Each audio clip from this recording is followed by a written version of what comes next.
Welcome everyone to the regular Aspen City Council meeting of April 22nd. We will get going in just a second here.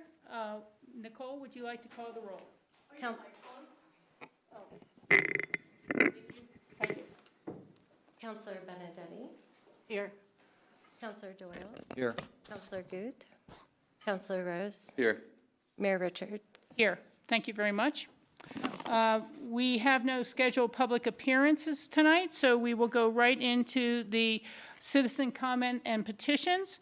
Time for citizens to address council on any item, and we'd ask you to please keep your comments to about 3 minutes. Thank you, and just please give your name for the record. Ruth Harrison. Thank you. Congratulations to the new board members. I know this has been brought up before, but since they're working on it right now, Park Ave and Midland Ave should each be one way. It should be one-way Park going to Highway 82 and Midland going the other way. Midland has become even worse now than Park because the winter they have all the snow there and then all the cars park along there, and it's room for maybe one car plus to ride on the road. And Park Avenue is the same way. It's about for 1.5 cars. And when the bus comes, it's a total nightmare. And since they're working on it now, I know that's not what they're doing, but it's a good time to address it and deal with it because it is definitely a problem. I'm shocked that there haven't been a lot of accidents or somebody killed. Yeah, and then the other thing is people walk in the road and they walk with the traffic. They don't even walk against the traffic. So I think it really needs to be addressed. I called the engineer this morning, and she's going to investigate it. So it's a perfect time since they're working on it. So I strongly suggest it. And 10 people literally told me they were happy I was coming here tonight to do this. And people always comment on it. So it should be done by next year. Thank you. Thank you very much, Ruth. I appreciate your time. Next public comment. Hello, my name is Jenna Moe. Council members, Mayor Richards, thank you. I live in Burlingame Ranch in Phase 1, and our unit is one of 15 units zoned for expansion by the city. We have a strange attic-like space that is too short to stand up in. We're a tall family, and we have gone through the process to pull permits to do the construction project to make the kind of unusable space usable space. And we've run into a bit of a hiccup, which is that in order to recuperate our cost to put the money to privately fund the expansion, we would need to have the deed restriction changed to represent the accurate bedroom count when we do the remodel, going from a 3-bedroom to the 4-bedroom. But APSHA claims they cannot change the deed, that is a city mandated, change. However, for APSHA to change our sales price when we sell one day to reflect a 4-bedroom or 3-bathroom, they would need the deed to change. So they say they cannot change the sales price without the deed changing. And so I bring that to council's attention as a strange loophole to own a unit zoned for expansion, but unable to recuperate the cost to do the expansion. The other piece of this is to get the financing for the project. We have to be able to show that the sales price would change in the end outside of what we would currently be able to sell for, and we've maxed out the improvement money that we can put into the unit with the cap APSHA currently has for the category we're at with the current number of bedrooms. So the recommendation was to come to council and see if there is some way to work that out. We're willing to invest our own money to increase bedroom count, which I think is something the council is interested in. And then in addition to that, I understand from previous meeting records that there's an interest in considering waiving some of the permitting fees for employee housing remodel projects, and that has kind of been like a can kicked down the road. So the permitting office has extended our permits now for the 2nd time, and we've paid like a third of the balance, have 2/3 left to pay. And before paying that, I'm interested in knowing if there is a continuation of that conversation before the fees are due in June. Okay, thank you very much for your comments. We have received your letter just late this afternoon, and we will be discussing that with our staff and management to see what it is. Great. Okay? Thank you all so much. Thank you for coming in. Hey, Pete.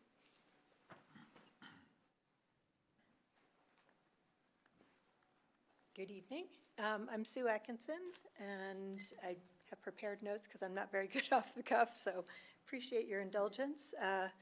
I'm a full-time Aspen resident. I'm also the president and treasurer of a 36-unit HOA that was built in 1972. Appreciate the opportunity to hear some concerns that we have about an ordinance, Ordinance 19, that was enacted last November regarding the replacement of lead and galvanized water service lines.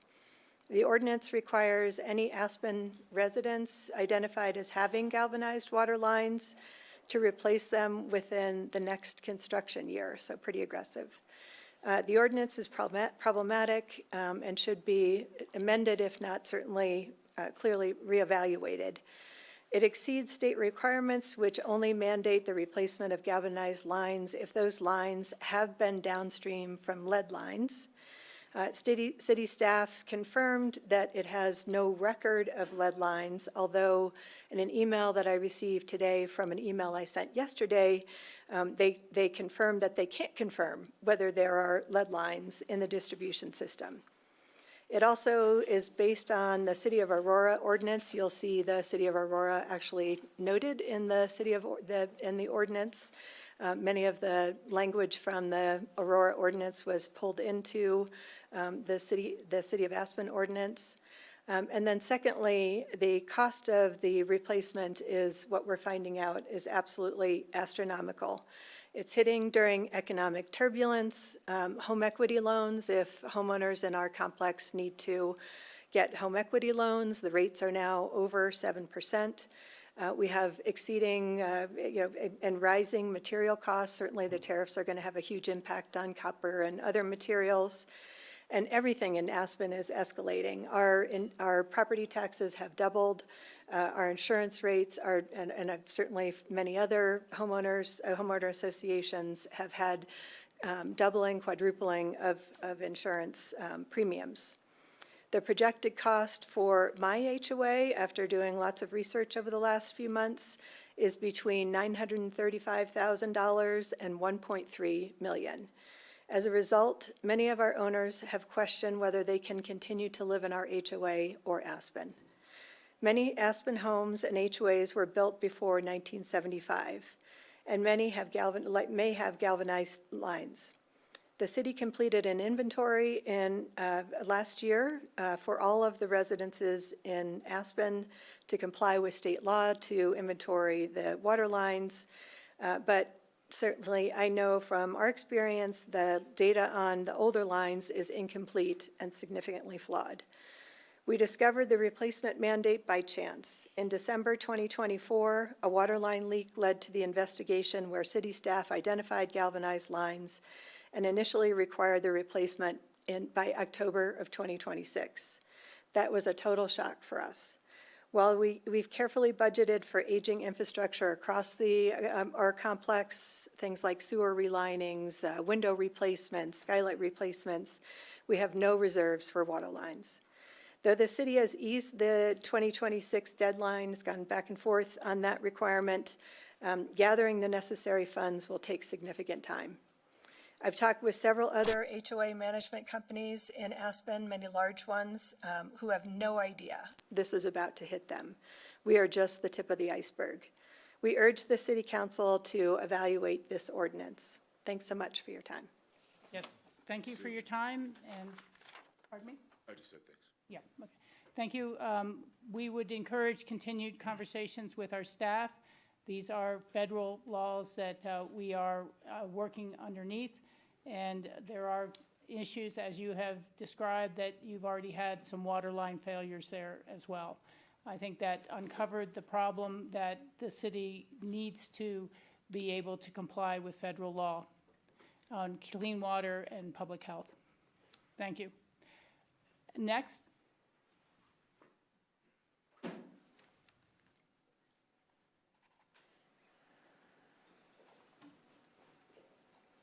Thank you, Mayor. Neil Siegel, Aspen. At the work session yesterday, the Jacobs presentation that was excellent reaffirmed that the number one problem in all surveys is traffic and congestion. So when people say no more surveys, just do something, more completely they're saying do something about traffic and congestion. And something can be done right now. Jacobs, in its analysis last summer, proposed a group of highway improvements from Brush Creek to the roundabout that would have about the same improvement in traffic flow as any four-lane bridge. Set forth right here in their July 31st report. So the City Council could right now partner with the county, start those improvements, and at the same time, it can grapple with some long-term solution on the alignment. That would be doing something. That would be doing something right now. But instead, you're asked to consider a dead-end reevaluation of the 1998 Record of Decision. That proposal was purposefully designed not to be a traffic solution. How do you do a reevaluation when the latest data shows it'll make traffic worse in the afternoon rush hour, with backups extending further into the central core? And as Jacobs reported yesterday, those backups are far greater than we ever guessed. How do you do a reevaluation that considers the roundabout that wasn't even designed in 1998 and is a major point of congestion? How do you do a reevaluation on the minimum 400-foot cut-and-cover tunnel that was designed by its length to slow traffic down coming into the city? And today it's a footnote awaiting redesign because of the expense of building and maintaining it under new tunnel safety regulations. And how do you do a reevaluation on the pinch-pointed buttermilk or a proposed stoplight for the new lumberyard when they weren't even a part of any record of decision? The obvious answer is you can't deal with any of that and hope to succeed. You know, a reevaluation of the record of decision is like attempting CPR on something that's been dead for 27 years. It has no chance of success, and the delay will only take you back to where you are today. A new EIS is the only process that will produce a long-term solution. And Mayor Richards, for 2 years, you advocated very strongly and lobbied for just that. You made the case for a comprehensive analysis of all the options and involving all the stakeholders. Now is the time for this council to step up and deliver. Let's move on these near-term improvements and at the same time initiate a new EIS for a long-term solution. Thank you. Thank you. Additional public comment? Congratulations, Well, Rachel. thank you so much. Appreciate it. Good to see you. Yeah. I have a complaint, and in it, Your name for the record? Scott McDonald, Thanks, Scott. 1000 East Cooper. Yeah, I have a complaint. This winter, apparently, I wasn't here, my son was, living at the residence of 1000 East Cooper. And any case, the front end loader picks up all of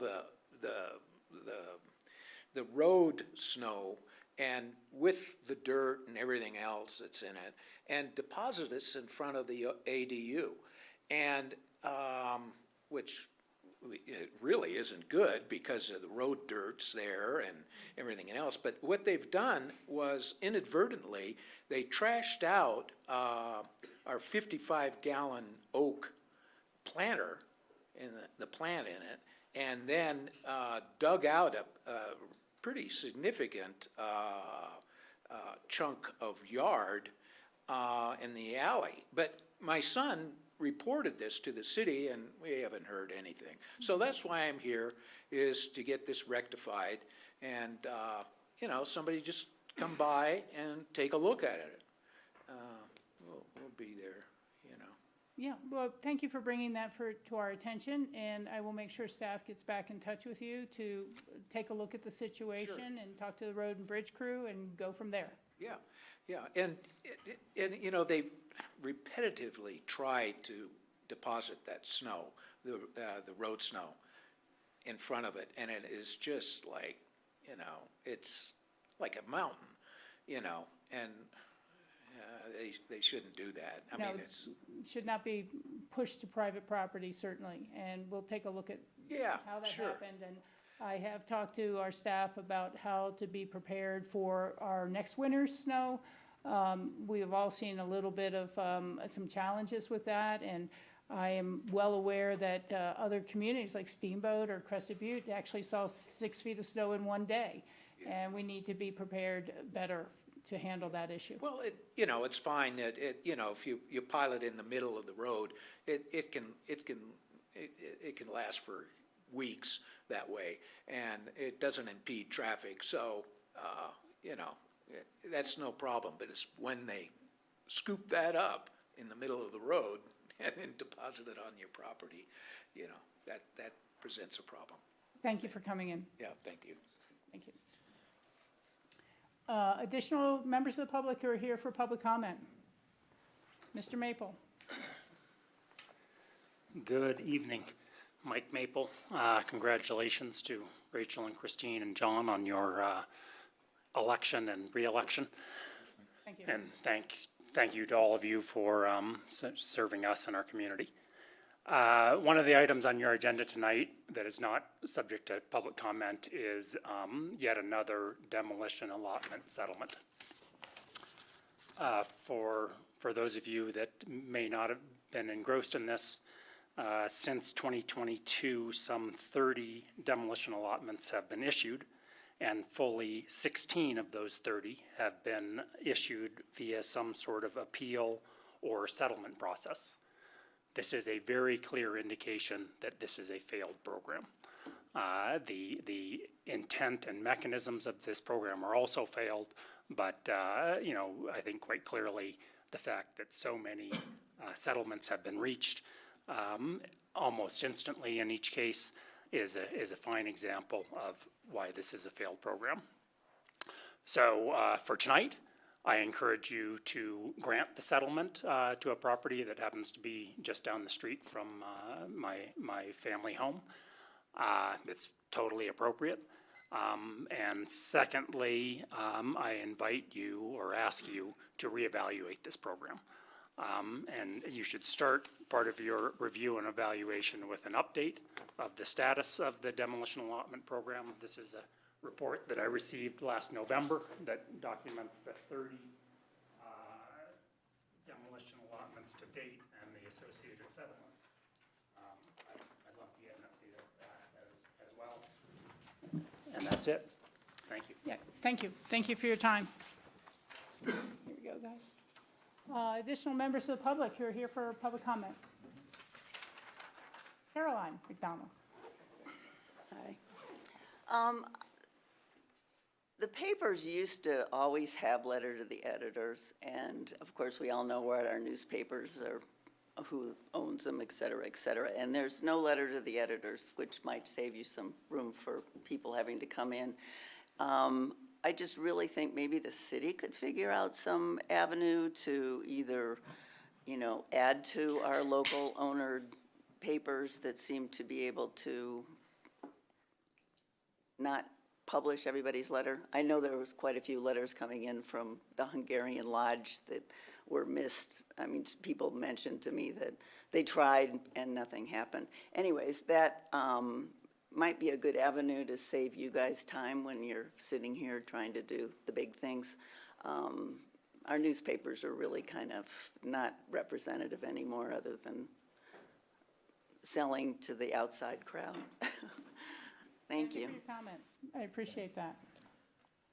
Other members of the public who are here to address council? Tony?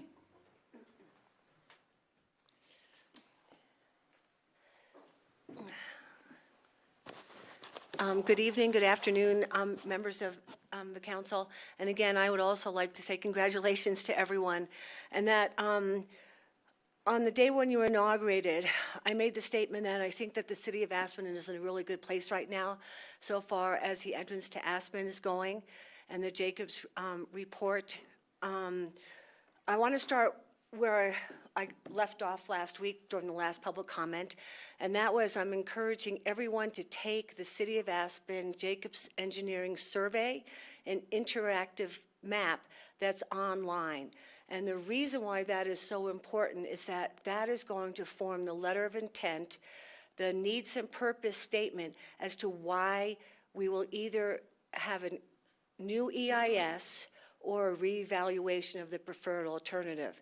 And that is really crucial, because if we don't make a good statement with that, the Colorado Department of Transportation and the Federal Highway Transportation can say, you're done. We're not going to be able to help you to do anything. My concern about the preferred alternative is it does not look at the multimodal airport layout plan. It doesn't factor into the record of decision to the lumberyard housing nor Buttermilk. There's no connectivity between Brush Creek Park and Ride into downtown Aspen. All of the elements of the record of decision have already been implemented, except for crossing over the Meroldt open space with the preferred alternative. With my background, the preferred alternative is worse than what we have right now. And the reason why is, why we will have two bridges, we're only going to have one bridge to the roundabout. We need two bridges to the roundabout. The existing Castle Creek Bridge will be shut off. You can only make a right-hand turn, and as Jacobs Engineering report last night said, that's a rural road. That's not designed or meant to carry the heavy loads. If, the other thing is that we have a new stoplight at 7th and Main, which the Jacobs Engineering report has already said is going to slow down traffic. Plus, but my biggest concern, and this comes from my emergency background, 40 years now, is that there's a tunnel, and the tunnel is known during wildfires to fill up with smoke, and you have accidents in it. And if that tunnel, like in the middle of the winter, there's an accident there, everyone's got to divert over to Cemetery Lane. I definitely agree. I believe that we need a new environmental impact study to take a look at all the alternatives. We don't need to like kick the can down the road or, decide we might want to do a reevaluation, which ironically takes about the same time as an environmental impact study. Also, the coalition last night came before the council, and that's the Coalition for the 21st Century, and they asked you for $18,000 in funding and 2 city council members to sit on the board. My biggest concern with that is they're not working with the city of Aspen. They're not going to be part of the letter of intent that goes forward. And that is something that's really serious. We've spent so much time and we're making such good progress. And then what Thank you, Tony. Okay, so I'll continue next time with the multimodal designation. Is that your glasses there? Oh, it is. Thank you. No wonder I couldn't see. It's not on my face. Thank you. Do we have any other members of the public who'd like to speak? Seeing none, are there any online? No, none online. Thank you. I'm getting used to the online Zoom part too. We will now close public comment and move on to council member comments and of the day. Council member and mayor comments, but let me first ask, are there any amendments to the agenda this evening? No amendments. No amendments? Okay, thank you very much for that. Bill, would you like to start? Yes, thank you so much. Firstly, apologies for my tardiness. Secondly, Neil, who's in the room, or I think still in the room, brought up, in March with the prior council, he brought up what I thought was a good idea to limit issue committee donations to $250 per person, similar cap to candidate donations, and I thought that was a really good idea. The previous council expressed interest in exploring that further. I wanted to check in with this council to see if they'd like to continue exploring that. And what we learned at the time, with brief discussion, was that this was something in the city rules, not the charter, or the code, rather. So it could be amended by council direction. Wouldn't have to go on a ballot. I would like the opportunity to provide some legal opinions on that. I Yes. haven't been in contact with Neil about this issue, and we've actually had a conversation. I think it does require a little bit of legal analysis, and if there is interest, I'm happy to prepare a memo before the next meeting. It's been on my desk. I've been slowly getting through the case law on this issue, but I'm happy to provide some legal analysis on that issue. The state does not limit issue contributions. The legal concern here is, would it present any First Amendment violations? Because political speech has been akin to, and political spending is considered in some instances political speech. And so by limiting political spending on issues, rather than, and there's different reasons for why we do it with candidates versus why we do it with issues, there may be some legal obstacles to that. But I'm happy to do the research and provide information. Thank you for that, Kate. I think we could put that as a future topic at a work session, but it's not something for us to discuss at this time. No, I wasn't proposing to discuss Yeah. it this time, just to see if there's enough support to have staff come back to us with something. Well, I think it does deserve a bigger discussion, but I do think that Citizen United at a both national level and local level has really impacted whether that can be constrained. I think it should be looked at that level as opposed to recent elections. But would people care to enter into that conversation at a future work session? I don't think it's a boilerplate issue until we get closer to the coming November. I'm happy to hear the legal opinion. Yeah, we can have a little further. I've heard opinions by some that even the candidate donation limit could be effectively challenged. And it's more who wants to do that. But Citizen United changed the ground rules for all these sort of things. And it's my understanding that currently you don't even have to put down paid for by on the bottom of a committee or an ad. Most people do out of respect, but most of those rules were wiped out. Okay, we'll have that at a future time, but it's just, again, not a pressing issue. Thank you. Additional comments? No, that's it for me tonight. Thanks so much. You're welcome. No comments, just board reports. Okay, we'll go back to board reports in a few minutes. Sam, do you have any council member comments? Oh, sorry. No, you're fine. The comments I have tonight are, I was excited to see in the info-only memo, the extension of the animal shelter lease. I think that's wonderful, and I always like to highlight things in the information memo that are wonderful like that. And then the other comment is just following up on one thing tonight, but hopefully more through staff, but the Jenna Moe APSHA situation, I was just hoping we could talk about that, whether it be now or at a future time. I think it's an interesting topic as far as changing a deed restriction. If the home is allowed for expansion, it seems like something worthy of talking about. Also worthy of talking about waiving of permitting fees for APSHA units. So that is a discussion I would like to have at some point. I agree with that. Again, I don't want us to get into a mode of trying to solve problems or make direction at the table, but get the full staff report and hear both sides of every story that comes before us. And I think that's what you're asking. saying. Yeah. I'm not saying make a Yeah, determination no. right now. I agree. I'm saying I do want to make a determination with all the facts. So Yeah. can we please get all the facts? And I don't know whether a work session's appropriate or when, but I would love to have that discussion. Well, it sounds like it's a little bit timely, but perhaps we can have further discussions with the manager about how to handle this in a process manner, in a timely fashion. Okay, Okay. Do you have any other comments? that is all for this evening. Thank you. Thank you. Christine, council member comments before we get to board reports? Happy Earth Day to all who celebrate. That's a great thought. I do have a few comments, and they're more perhaps announcements or just to keep the community informed. And speaking of Earth Day, the Environmental Health Department and Sustainability Department is hosting several multiple waste diversion events this spring.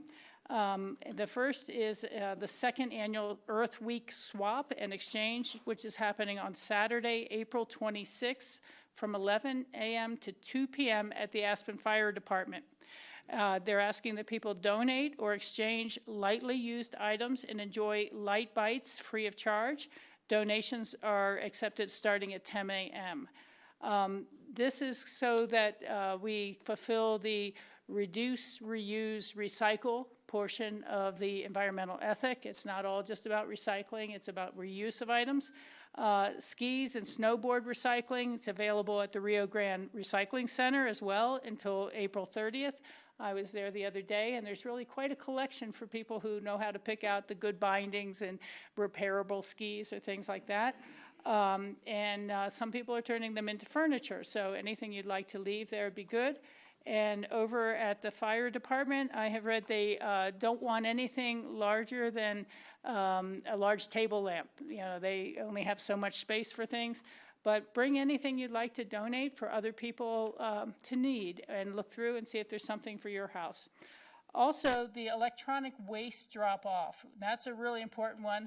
Everyone with electronics who'd like to see those recycled appropriately, so some of the toxic materials in those are not into our landfill, will be on Saturday, May 3rd from 8 a.m. to noon, and that's at the Maralt Housing parking lot. And so they organize it quite well with a drive-through, and you're able to just do that quick and easy. I've taken advantage of that one myself. Accepted items include computers, keyboards, alarm clocks, and phones, no large appliances or refrigerators.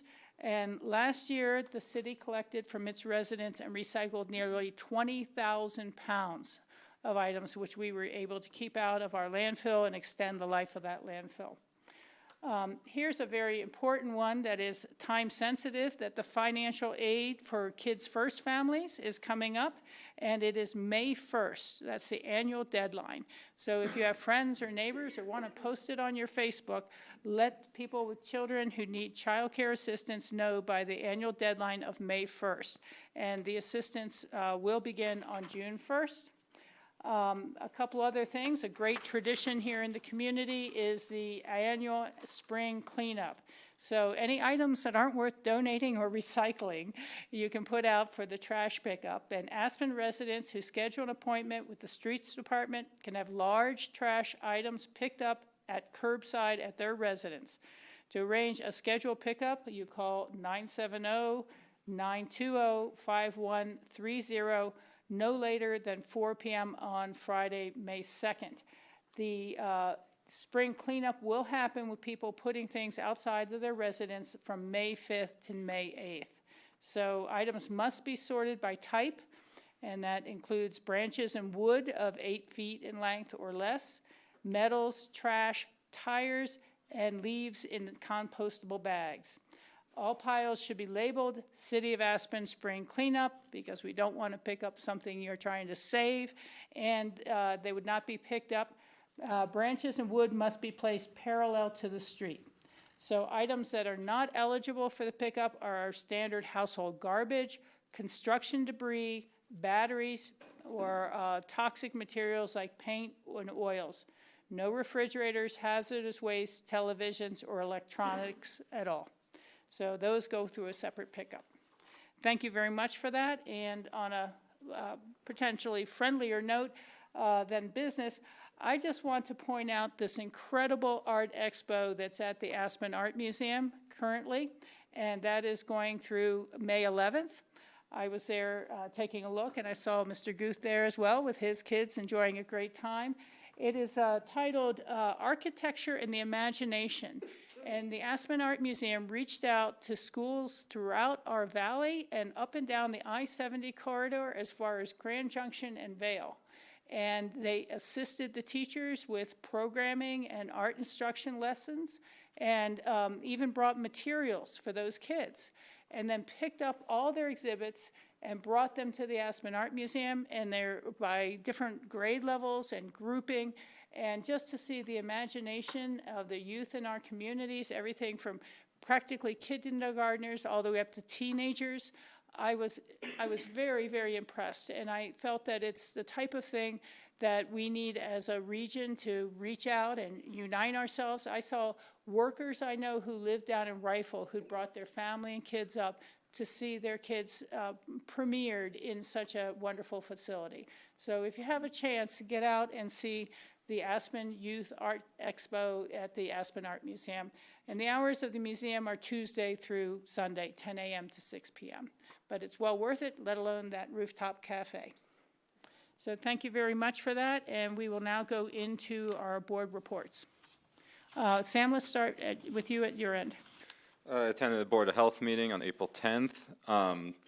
For the public, want them to know that public health is always Thank you all. preparing for the worst, so they're preparing for any potential measles outbreak. As of April 10th, there's 712 cases of measles in the U.S., and 97% are either unvaccinated or their vaccination status is unknown. Unknown just means that they weren't vaccinated in the state and they're not in the database, or they refuse to answer and can't provide vaccination records, so it leaves it kind of a murky statistic when it's unknown and unvaccinated. Those born between 1963 and 67 might have gotten an ineffective measles vaccine for anyone born in those years. And if exposed to measles, you have 72 hours to get the MMR measles vaccine to avoid being infected. So you can be exposed but still save yourself with a vaccine within 72 hours. Lastly, the BOCC directed renewal of a healthy community fund to be put on the ballot in 2026, which benefits public health, nonprofits related to health and human services, and senior services. Thank you. And measles are potentially deadly, aren't they? I mean, they can cause all sorts of infections and brain infections. They're not just a friendly little disease of the past. Yeah, and the deaths in the U.S., I think, are mostly of minors, is what I remember hearing. But yes, they can be lethal. Yeah. Thank you. Thank you for that. Yeah. Christine. I attended my first APSHA board meeting as a council member on Wednesday, the 16th, and we discussed updating the regulations for some of the APSHA rules, and a couple of the pieces that might be of interest to the public are right-sizing categories, the number of lottery chances that applicants can get, and retiree leave of absences. As a council, we'll be discussing this on Monday in a work session, so I encourage anyone who is invested or curious, or maybe in the future interested in this, to make comment to the APSHA board and city council in advance of that work session. And when will the APSHA meeting on that be scheduled for their second reading? The second reading right now is scheduled for May 7th. May 7th. So we're trying to hear from people before then. John, if you'd like to elaborate on that at all, or we have two APSHA reps. I'm sorry, I didn't mean to short circuit anybody. I haven't missed many meetings, but I missed that one, and it appears it was a doozy. Yeah.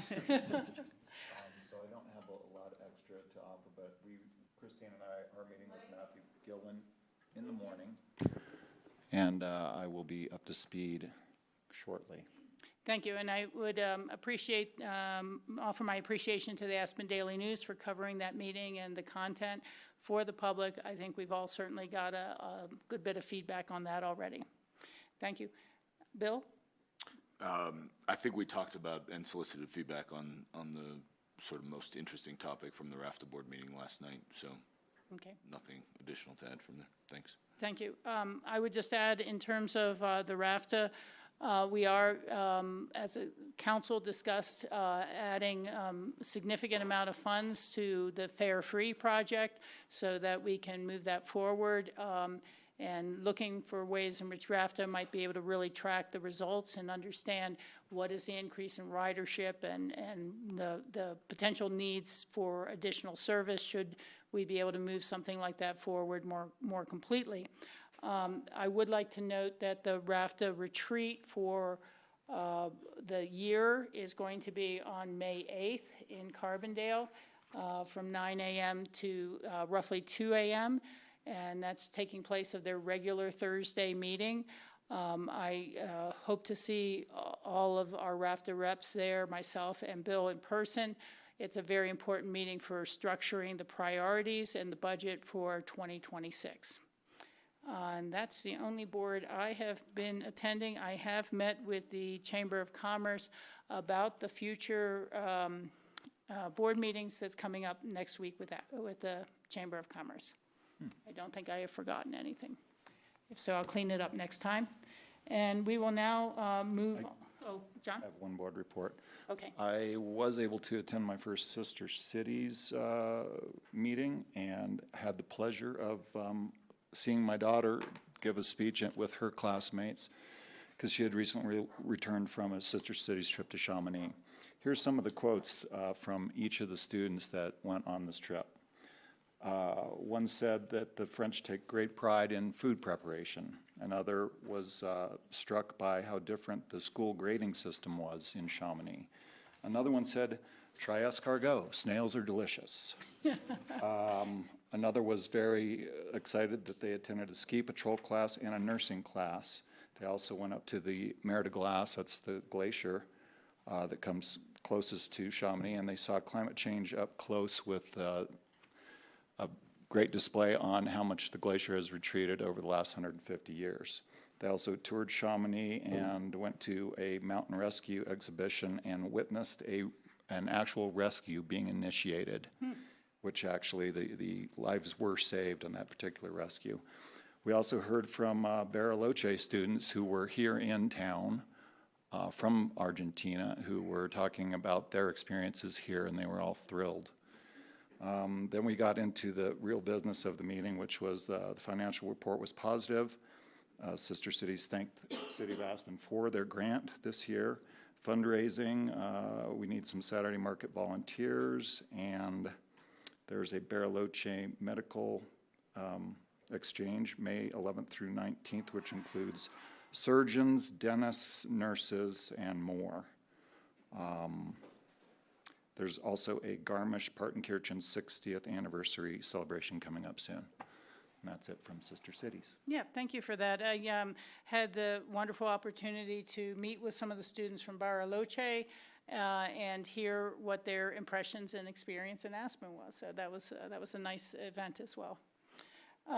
That is all for board reports. We will now move on to the manager's comments. Thank you, Pete.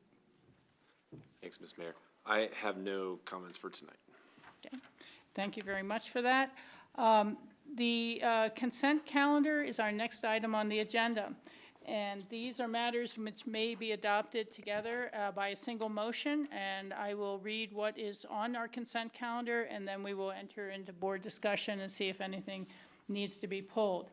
The first item is Resolution 34, extension of intergovernmental agreements with Colorado Mountain College for the child care facility. There is Resolution 49, Stormwater System Condition Assessment Change Order. There is Resolution number 50, Series of 2025, Professional Services Contract for a Pedestrian Mall Safety Initiative. Resolution 52, Series of 2025, Contract for Design and Fabrication of Open Space Interpretative Panels. That's coming from our Open Space and Trails. Resolution 53, a contract with KLJ for grant consultative services. Resolution number 58, Series of 2025, which reaffirms the board appointments that we made on our first meeting formally on the 8th, but to have more of a formal resolution in the record. Resolution 61, appointment of Cole Langford as the city's alternate representative to MEAN and the National Municipal Power Providers Association, NMPP. We have resolution number 62, 63, and 64, which are series of 2025 for Park Avenue Infrastructure Improvement Project Change Order. We have resolution number 65, the Police Department Lobby Entry Renovation Contract for Construction Services, and Resolution 66, Series of 2025, the fiber optic audit. I think that is all of those. Do I have a bill? I'd love to pull number 50, please. Or pull number 50, and we can ask our staff there to be prepared to respond to that one. Does anyone else have an item they'd like to pull from the consent calendar? Is there a motion to approve the consent calendar as amended? I'll make a motion to approve the consent calendar as amended. Is there a second? So without number 50? Correct. Yes, Yeah. I'll second. Okay, thank you very much. All in favor, signify by, we roll call here. Sorry about that. That's okay. Roll call, please, Nicole. Counselor Benedetti? Yes. Counselor Doyle? Yes. Counselor Guth? Yes. Counselor Rose? Yes. Mayor Richards? Yes. Thank you very much. Bill, your concerns or Yeah, questions? Thank you so much.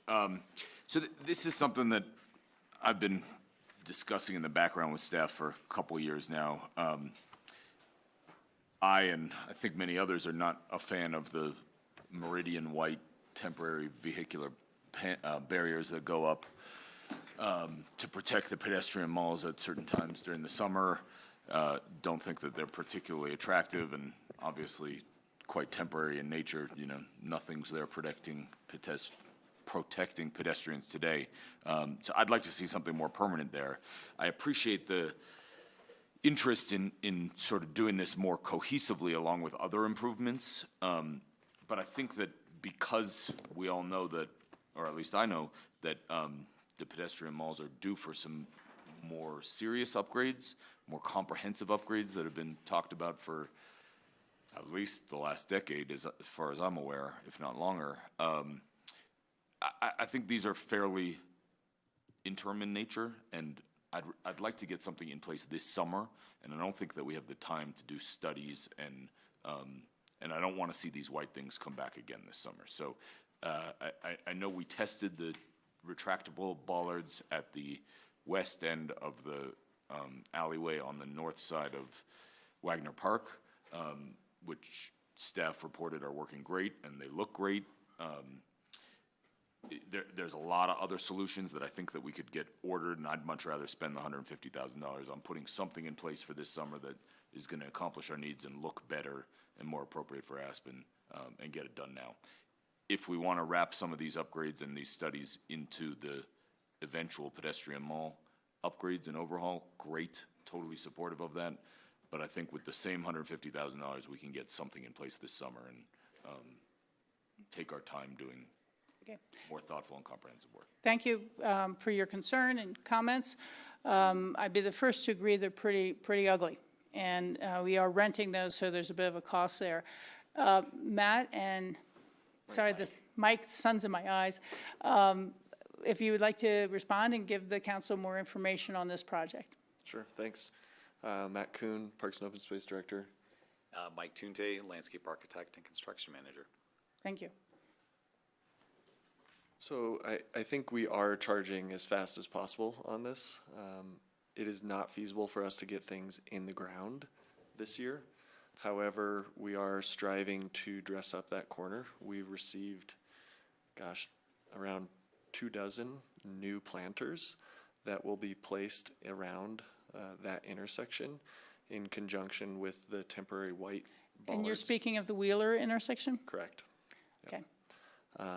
So we are making some strides to dress it up and make it look better. However, there's a difference between making it look good and making it safe. And the Meridian barriers come out. They're organized by the Special Events Department in collaboration with the Police Department. Our team is incidentally involved in that. And I can say that those are placed during the periods of most pedestrian traffic on the mall as a safety measure. It is a significant effort to install permanent in-ground safety infrastructure. And we need to study that because of those overlaps and those connections with utilities, with the configuration of the roadway, and a whole host of other things that we highlighted in the memo. The elements that you've shared in emails are ideas that we don't disagree with.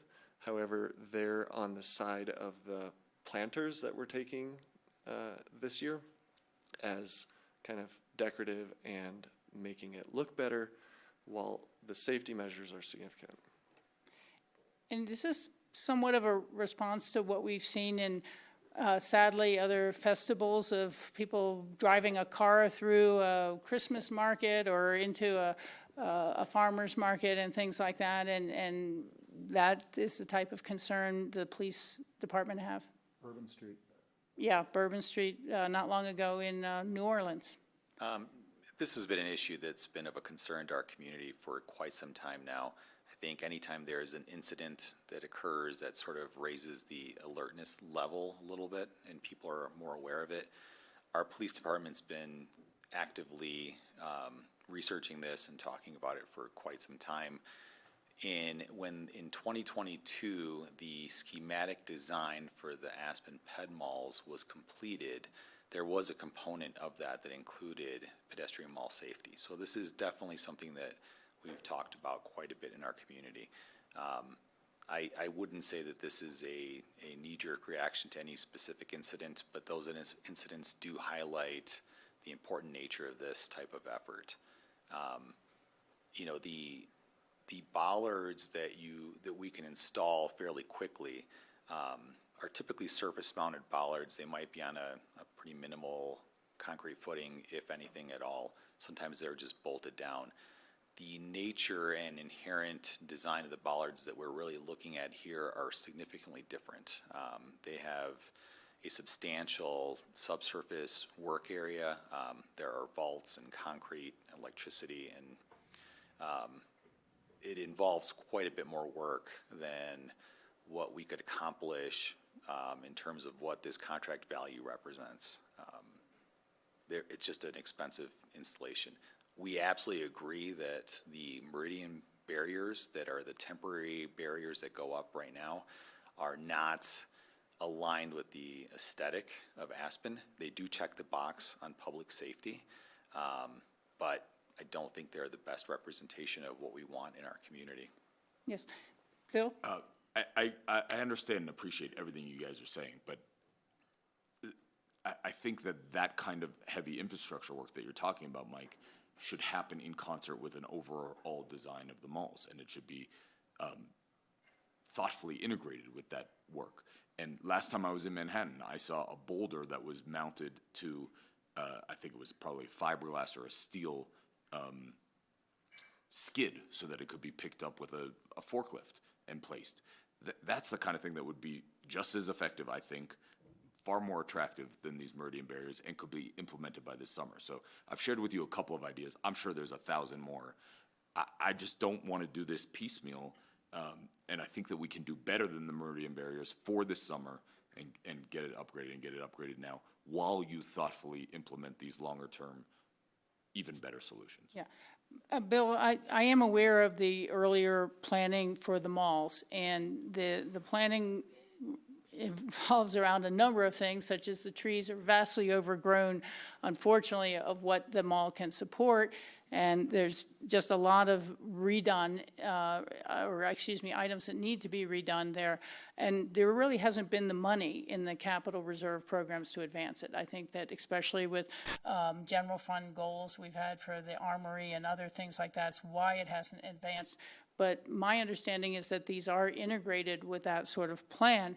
And the ballards or whatever we're doing do have to be removable because, or be able to give away for fire safety. So there's times where you might need to bring the fire trucks in, and getting a forklift to move a boulder at the last minute when there's a fire starting is just not going to happen. So I agree with you in concept, but as I see this item and our staff has researched it, I think it's just important to be able to move forward now for what we can do this summer. And I appreciate the new planters. Are there other questions by other council members or anything? Okay, would there be a motion to approve item number 50? And we'll see where the vote goes. Yeah, I'll make a motion to approve item, resolution 50. Thank you. Okay, is there a second? I'll second. Okay, any further council discussion? Will you call the roll, please, Nicole? Counselor Benedetti? Yes. Counselor Doyle? Yes. Counselor Guth? No. Counselor Rose? Yes. Mayor sorry. Mayor Richards. I knew that was I gonna am be in that tough. seat, yeah, but, yes, thank you. And thank you for your time. Thank you. Okay. We have no action items this evening. We do, excuse me, I'm sorry, we have no first reading of ordinances. I'm also getting this together. And we have no notice of call-ups. We do have public hearings. Would council like to take a 5-minute break before we dive into the next two issues, or are we set to go? I'm good. Okay, okay, thank you. So we will go into the public hearing. This is resolution number 054, series of 2025, temporary and seasonal use request from 111 South Garmisch Street, the Molly Hotel.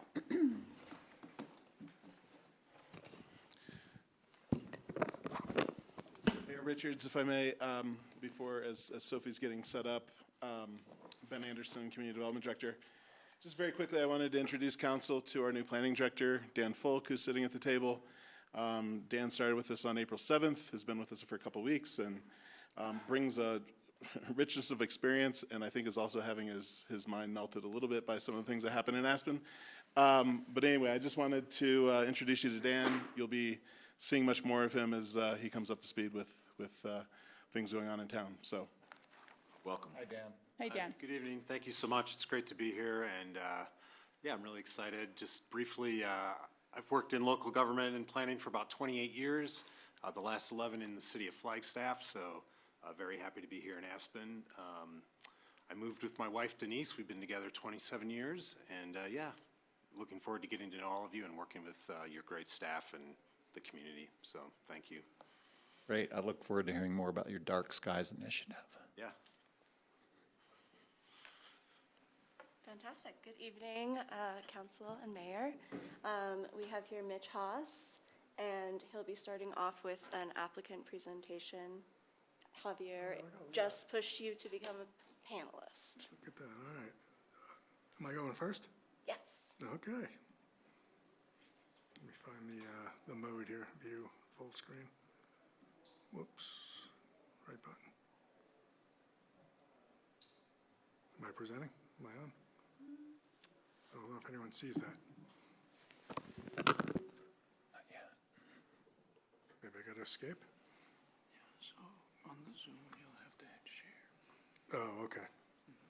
Where'd it go? Okay, like I saw the thing came up and asked me if I wanted to present. I thought that was all. That should do it then, right? And then we should see it, and then we should be able to present from there. Move that down, turn that off, get this back out of the screen. Okay. Okay, let's see, good evening. Welcome to our new council members. Rachel, I feel like I'm having deja vu from many years back. Amazing. It's a good experience, it's a good thing now. Let's see, I'm Mitch Haas, with Haas Land Planning, here representing Haymax Lodging, the owners of the Molly Aspen Hotel. You know, we did this less than a year ago, this exact same request. It was approved by City Council at that time. And essentially at the time last year, we had asked for the ability to put this tent up on the top of the second floor deck we had asked for 75 days a year and 5 years of approval. If I skip to the chase and cut right to the end, I think council made a wise decision in saying before we commit to anything that long or that extensive, let's do a trial period. And the trial period was roughly half of that. So what was approved was 39 days of tent, which is essentially 13 events because each event has a setup day and a breakdown day. So 39 days is essentially 13 events, otherwise known as about 10% of a year. Maybe, 10 to 11% of the days in a given year. So that was the decision last year. We were given the 1-year trial period, but, you know, like I said, we had applied for up to 5 years and 75 events. We accepted the 1 year, but didn't use it. Turns out we weren't quite ready to move that quickly, which is why we were requesting 5 years so that we would get to it and be set up and have events scheduled and be able to use it. We got the 39-day approval, but like I said, not 1 day of that was used. The tent never got erected. There were no events in the space. So we are back again asking for the same trial period, not what we had originally asked for, but the 39 days that were approved with no changes to that. Hopefully everybody knows where the Molly Aspen is, right on Main Street, corner of Main and Garmisch. If I skip down, I don't know why this is not doing the show the whole screen thing. Let me try it again. Whole screen mode.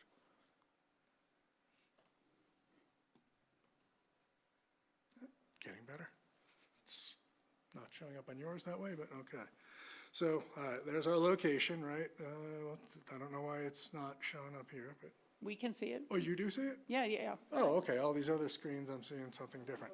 Oh, Well, as you can see, as first long as you page. could see it. yeah. You know where it is, we're right across the street from the Pepke Park. That's the whole property, it's since been redeveloped and has the rooftop. These are some renderings that were done, this is shows you the tent over here, in this location of the building. That's the tent with no walls or no sides. Then there were other options where you could wall it in and enclose it like that.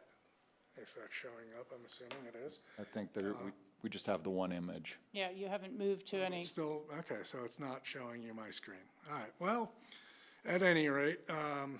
Wait, let's see if the IT can help you a little bit here.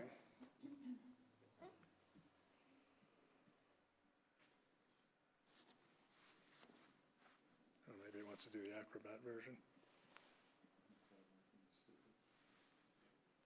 There we go. Thank you. Okay. Needed some technical assistance. No surprises there. So that's the one image of just the tent with no walls to it. Now it's not skipping pages. Okay. Well, I don't know what's going on with this. I seem to. There it is. There we go. There we go. It's moving very slowly. Okay. There it is with walls with no windows in the walls. And there it is if you had the windows. So while we're at it, might as well show you, this is sort of the structure, the tent being just this square portion of that rooftop deck. These sides would remain open. These gray are pathways at work for fire egress and stay open. So essentially the tent covers about 50% of the roof of the deck, and the other 50% would remain open at all times. And the color was chosen to match with the architecture in the building so that it blends for those 39 days of the year. That's the general gist of what was proposed. I guess we should, because the staff memo does talk about a lot of the review standards, and frankly, the review standards that are being used really don't apply. We're talking about commercial design standards, and the main standard being talked about is building materials. This is a temporary tent, it's not a building. It doesn't really have building materials. And so a whole set of standards that says building material should be brick or stone really does not apply to a temporary tent. I've never seen a temporary brick and stone or wood and brick building. Wood. A wood and brick building is not temporary, and that would change things and would apply, but the building itself has been found by the city of Aspen to comply with those standards. That's how the building got approved to be developed in the first place by the HPC and city council. This temporary tent, like I said, it's not building materials, and we're talking about 39 out of 365 days So again, I don't think it's applicable, but those same design guidelines do say in the code that not every guideline will apply, that some balancing of guidelines must occur on a case-by-case basis, that we have to determine that a sufficient number of the guidelines are being addressed, are being adequately addressed, and that we should weigh the applicable guidelines with the practicality of the measure. There is no practicality of using brick and wood for a temporary tent that's going to go up and come down 13 times. So really, we're talking about, I'm not sure what. I'm a little confused by the review, actually, in terms of design review. But our feeling is the architects of the building have picked this tent and the color and feel it matches with their architecture and is a little, fits in and isn't something that's going to stand out so greatly. Does it affect the character of the Main Street Historic District? I would posit that no, it does not. It's not on the ground. It's in the back corner of the building on the alley. And like I said, it's 10 to 11% of the time that it's up. Next door, across the street in Pepke Park, we've all gotten used to and the routine erection of white tents on the ground in Pepke Park in the Main Street Historic District. And I don't know that anyone's ever said that's really compromising the character of Main Street's Historic District, that happens routinely. I have lots of those images too, because it does happen routinely, right? These are from the Aspen Times. That's Pepke Park in the middle of the summer when the art festival goes on.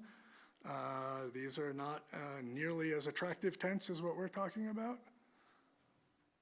It happens. We've seen the tenting of the Jerome Plaza. We've seen tenting at lots of places. So anyway, really, I don't feel like that's a true concern.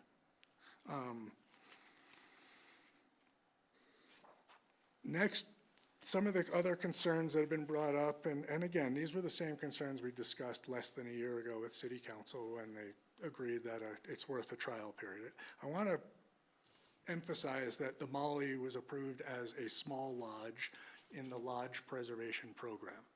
They signed on to an agreement with the city committing to being a small lodge for a period of not less than 20 years.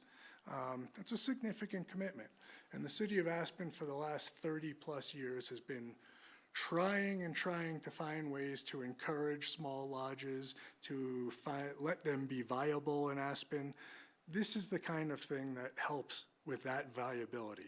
This is a locally owned, newly built small lodge in the Lodge Preservation Program. The space that we're talking about, this rooftop deck, was approved for this use. All we're talking about is putting a tent over the use, 13 events a year for 1 year trial, see how it goes. If it doesn't go well, then we know what we need to address if we want to come back and ask for additional, for this again. If it goes really awfully for some odd reason, then maybe we don't ask for again. Maybe we find out it went perfectly and no one complained and the lodge did a wonderful job of doing it and we're willing to re-up again. So it's just practical to do it this way. The uses are all already allowed. The tent would just provide some shelter for that same use. The concern of privatizing a hotel amenity space, again, is, I believe, a non-issue. It's routine that hotels do this. A lot of the hotels in town have conference rooms, function spaces. The Hotel Jerome, for instance, rents out to weddings and other functions, and that space that they use it in is no longer available to the private guests for that time of the event. It's very common. People who stay in hotels should expect that. I know I would. But sometimes the facilities are rented out privately. That happens. This one would provide what we believe will be a more attainable option to most of the types of spaces we do find in Aspen. The St. Regis, the W, the Little Nell, the Jerome. Those are places that have these kind of functions and spaces not in everybody's ballpark for economically speaking. We're thinking this small lodge could provide a good option that's more attainable, and it is in a new space, which people like. We can't, like I said, we can't practically expect a temporary tent to be built of wood, stone, or brick. It's an impossible standard and therefore really not applicable. The maximum of 30 days of the tent means at least 326 days of the year without it. It's temporary. Nobody will confuse it as part of the permanent structure or its permanent massing. Nobody's going to think it's part of the permanent character of Main Street. It doesn't add mass to the structure. It's just a tent that goes up and comes back down. We feel the location has fewer impacts than a street-level tent. The location is sitting in the back and up away from where people really just, where your eyes go.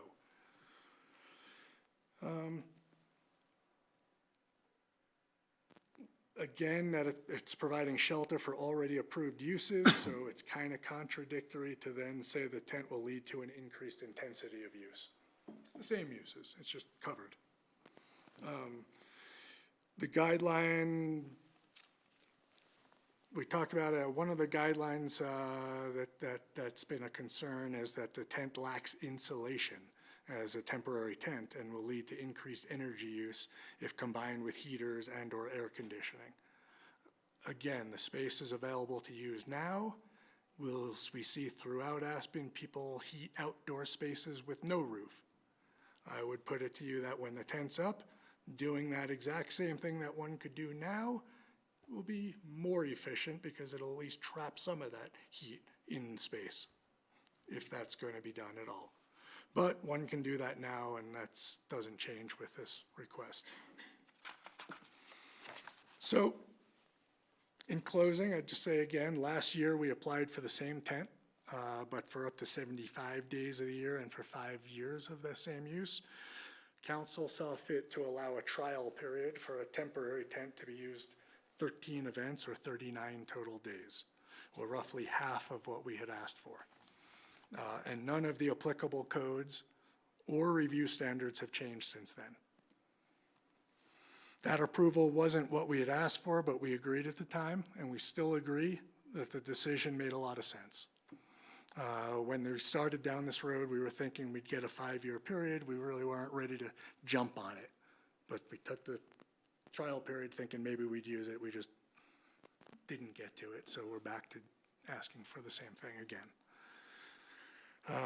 Today, we're a full year plus into the Molly's operation, and the hotel operation is much more prepared to actually start using it for events. So now, with the benefit of hindsight, we agree with the council's decision. It was a prudent one from less than a year ago that we not unduly lock the city and community into anything long-term without having at least given it a try first to see how it goes. It was a good decision, and we're merely asking that you allow the same trial period in the same name of supporting one of Aspen's few remaining locally owned small lodges. So again, we respectfully request that you give us the chance to prove ourselves. That's all I have. Thank you for your consideration, and happy to respond to any questions. Thank you for your presentation. I appreciate that. Let me ask procedurally, is it now something we would ask staff for staff responses and what staff concerns are? Yeah. Sophie, per council direction, is prepared to respond with a few slides from staff's perspective on the request. Okay, thank you. Thank you, Sophie. Stop Oh, sharing. Rachel, while Sophie's pulling that up, I made this disclosure last year when Mitch was here, but Mitch and I have worked together for 15 years. I have nothing to do with the Molly or this application in particular, but just wanted to remind everyone, Mitch and I have a relationship. It will not affect my decision-making on this. Thank you.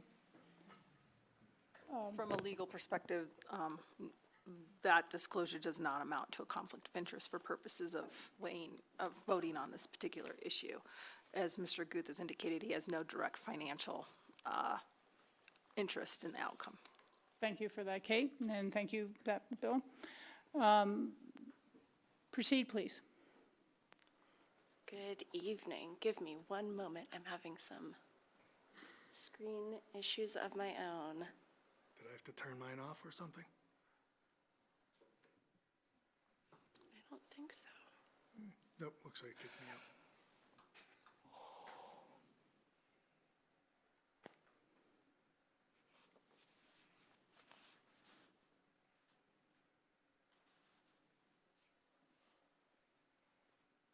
All right, good evening, City Council and Mayor.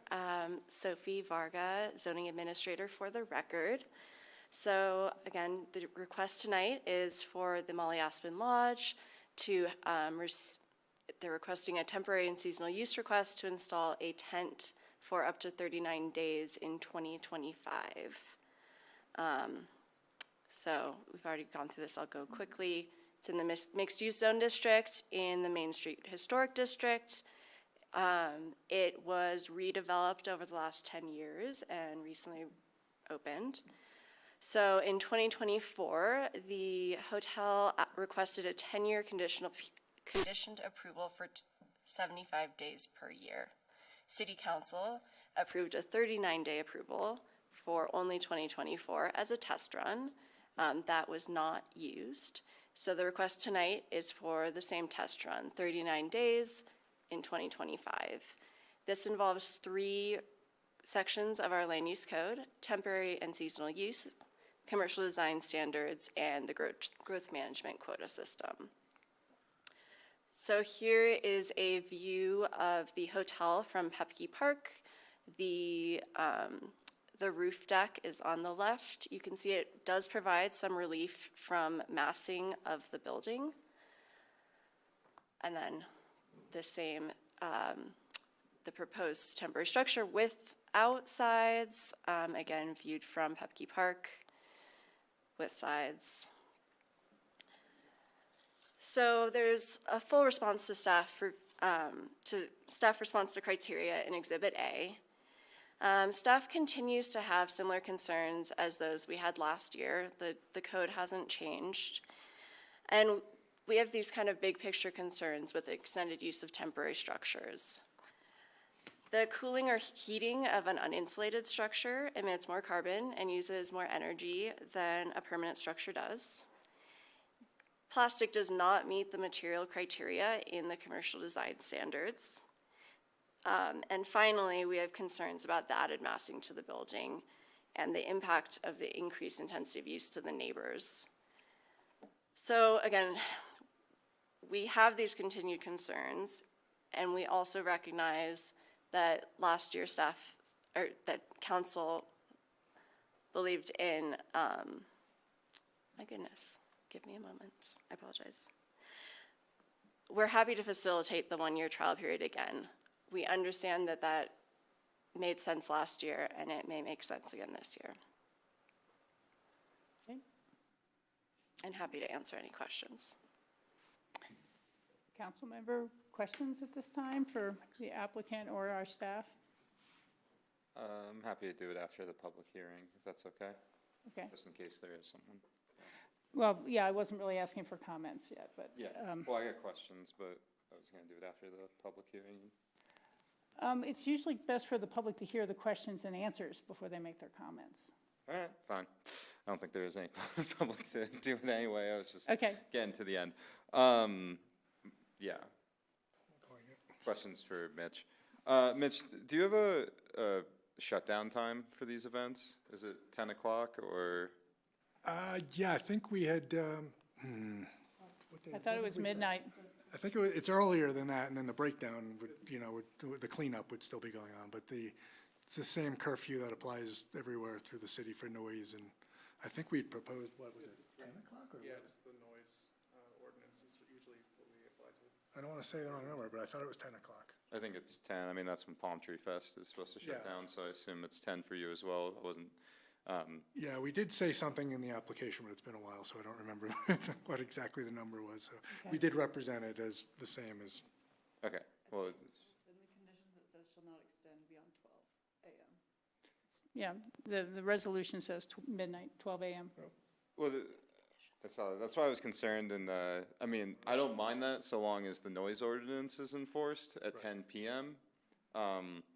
I received one comment from one constituent that's a block and a half away, concerned about noise, and just making sure if you approve this, saying impose a shutdown time, saying perhaps 10 p.m. is what they said. And I don't think you need to shut down at 10, but I do think you need to follow the noise ordinance. Yes. And that's going to be something that's going to, in the future, if you don't follow that, that's going to be hard to get a renewal on if you keep having parties past 10 a.m. that the neighbors are complaining about. Yeah, absolutely. That's so the that, intent. that's, I think that might need to be in the resolution or might not, but I've spoken that. And then the other question I had for you is, do you ever have back-to-back events? Like, so that, you say 13 events total, but what if you don't need to break down? What if you just have events Right. consecutively? Yeah, we talked about that last year. That, yeah, if there's back-to-back events, we would leave the tent up. For instance, if there's an event on a Friday night and a Saturday night, right? The tent would be set up prior to the Friday, stay up, and then be broken down after the second event. So it's possible, yeah, we have fewer setup and breakdown days. The intention is no more than 39 total days of the tent being up, and not consecutively. Like when you're applying for a temporary use permit, you can ask for up to 10 years and up to 180 consecutive days per year. Mm-hmm. We're talking 39 days and not consecutively. So hopefully that helps mitigate some of the potential impacts. And like I said, we recognize it as a trial period. So if there's any negative feedback or problems, hopefully we'll be able to really address those immediately and do so effectively, so that if we come back to do this again, we have a good track record that way. No, I just want to tell you, the neighbors, they're watching, they're listening. Yeah, I would hope they are. Yeah, They should be, yes. Yeah, and I intend to approve this tonight, since I approved it last year, and treat it as a trial period, and hopefully it's successful. I'm rooting for its success, so. Thank you. Other board member questions or? Just comments. Okay, just comments. I did have one question I wanted to ask. I attended a nice event for CORE up there sometime past 10 days or so on that deck. So it was the first time I'd really been up there and had a chance to see it. And there were, tables with umbrellas. And I'm wondering why you need a tent as opposed to tables with umbrellas for the event. Some things will probably just use tables and umbrellas. Sometimes for certain events, people want something they could fully walk under and doesn't have drip lines in between everything. Some of it is hoping for shelter from both sun and sometimes rain. And, individual umbrellas don't do that so well, particularly with rain. Mm-hmm. So that's the idea, is to have that flexibility. We could still use umbrellas. Okay. That's not a regulated thing, so. Correct, yeah. That's what I was kind of wondering. And then I had, I'm trying to remember the layout when I was there. I was listening to the speakers rather than inspecting.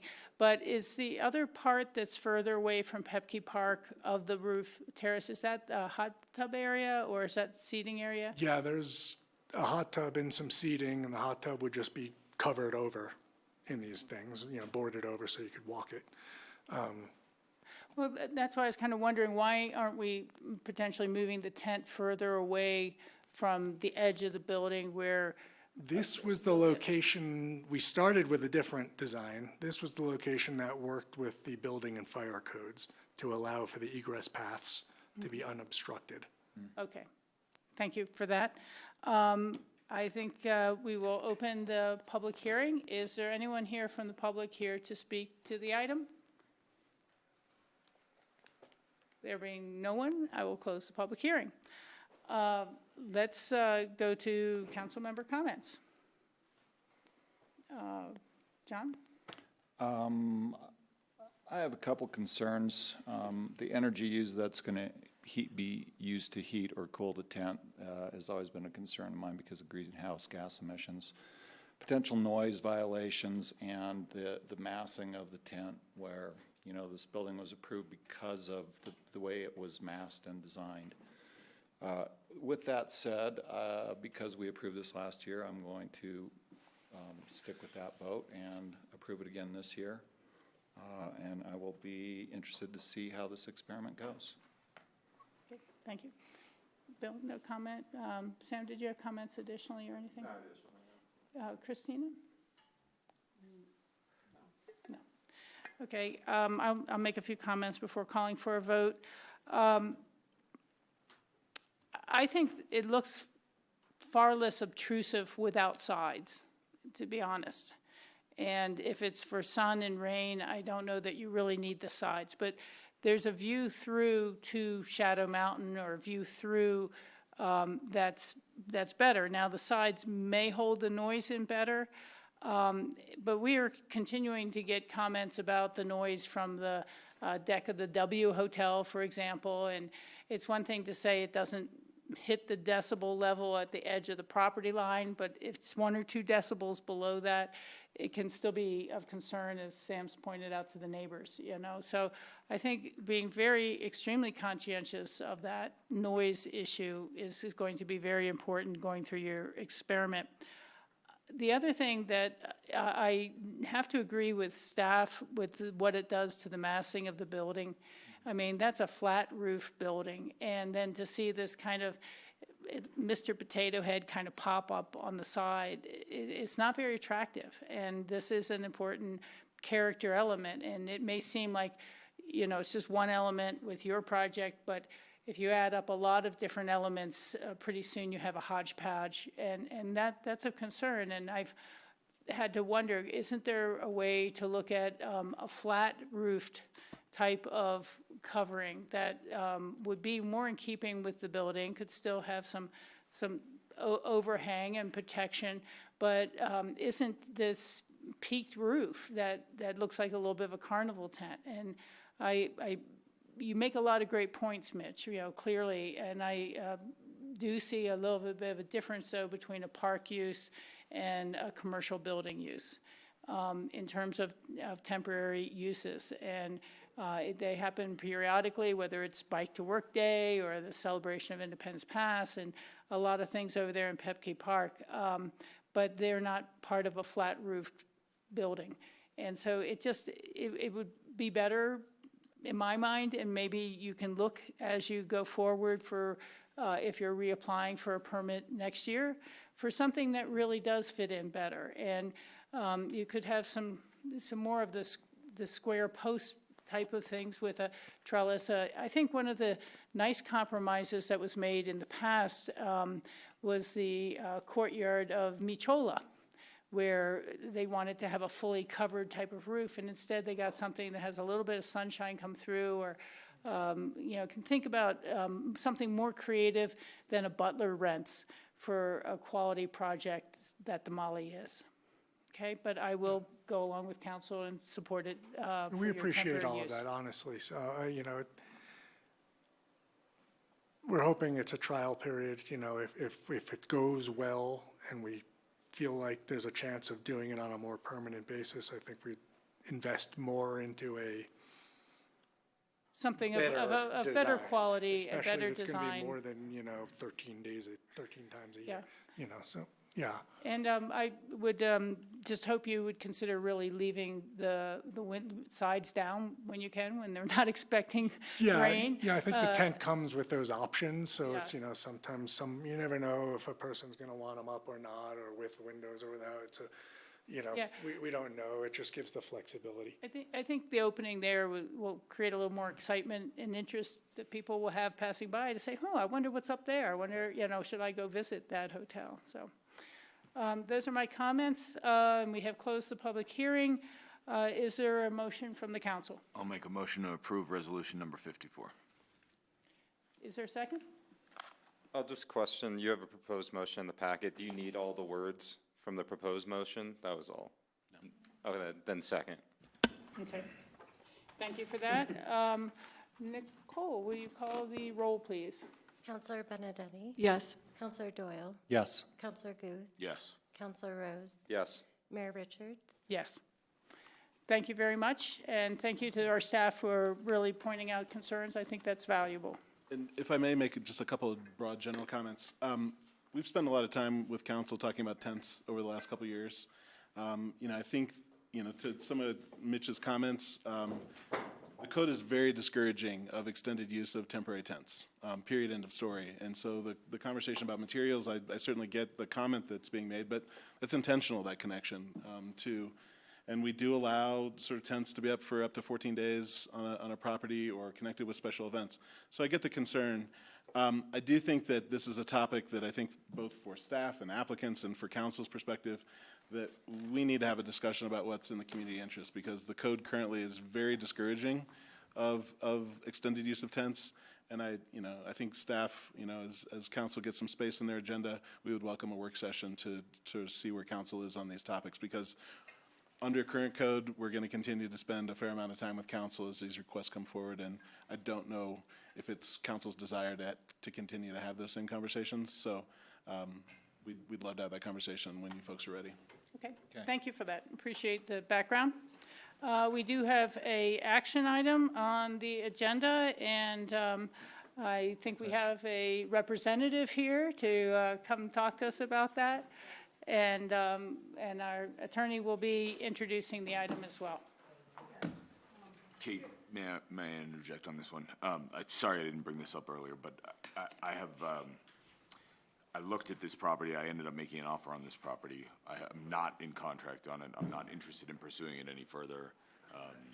I don't plan to re-engage on this property, but wanted to disclose that. So currently,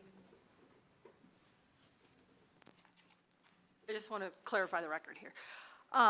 You have no direct financial interest in this property at this time. Correct. You may have one, well, you're saying you don't intend to have one in the future. Okay.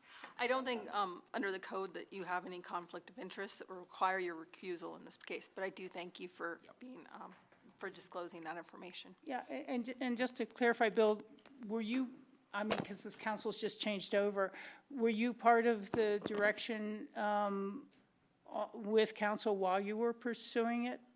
Was there direction to our attorney's office, or has this been all settled separately from council?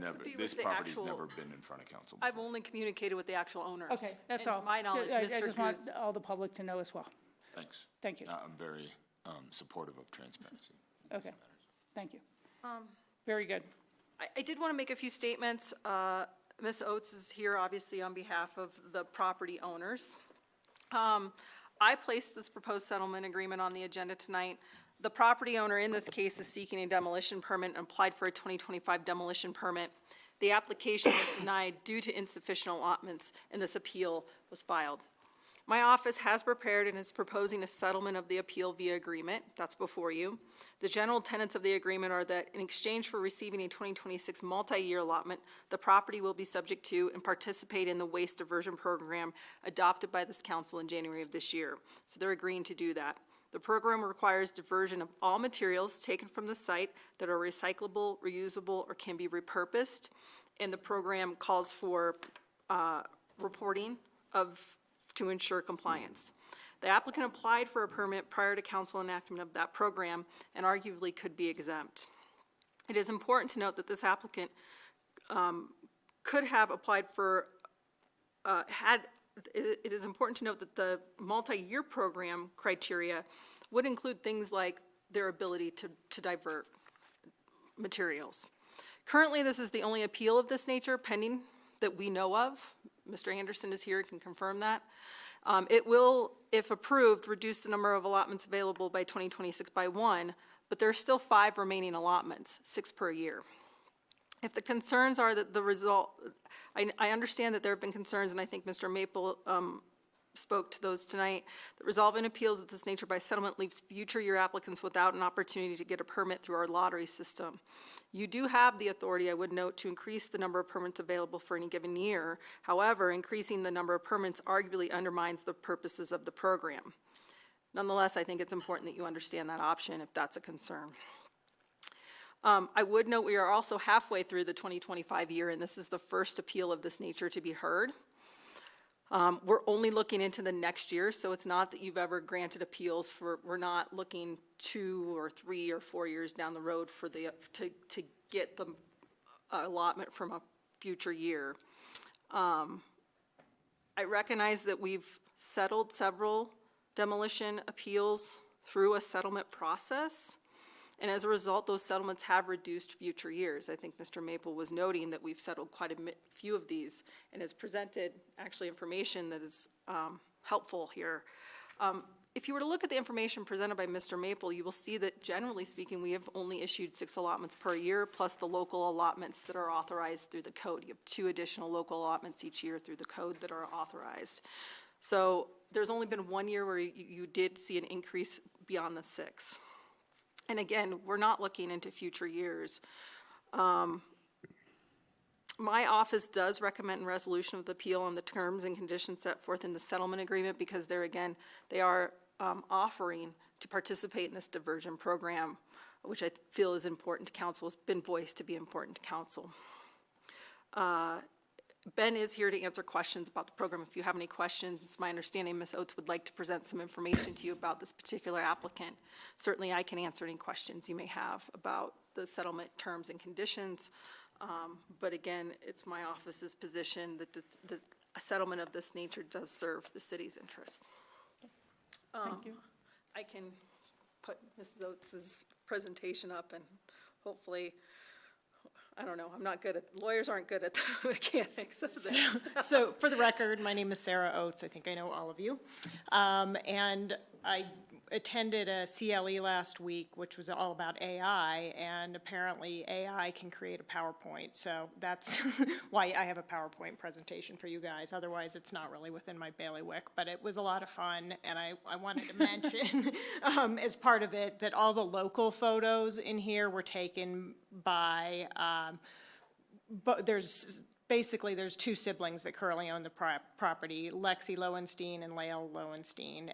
It's a brother and a sister, and Lexi and Lael have taken all the local photos, so I thought it was sort of a fun thing to pop up, even though this is not a history lesson. I still think it's important for council to kind of get the gist of this family and their ties to Aspen. So,